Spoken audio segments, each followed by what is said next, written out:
And a big shout out to George, who is part of our stock indicator team, who gave us Abbott Laboratories.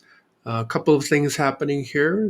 They got FDA approval for their heart pump to be used for pediatric patients. They also got the okay to do a rapid test for COVID-19 at home. So looking at the charts, we see that it had flashed a buy signal 2.5 days ago. Uh, we're looking for confirmation, and the green candle is over the yellow, the blue. There's a modified golden cross where the yellow crosses the blue line here. We do have above average volume. The red line has turned to green over the blue as well as over the zero.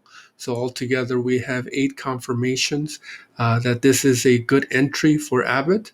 We also noticed that their next earnings report will be January 27th.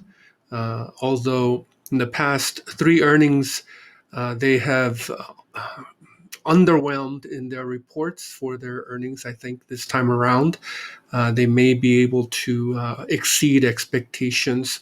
So we're looking at the price run up towards earnings in January 27th and possibly even holding it past it um, because of the good news that they have going for them. So we're looking at a price target of between 118 to 120, surpassing their 52-week range. Happy trading.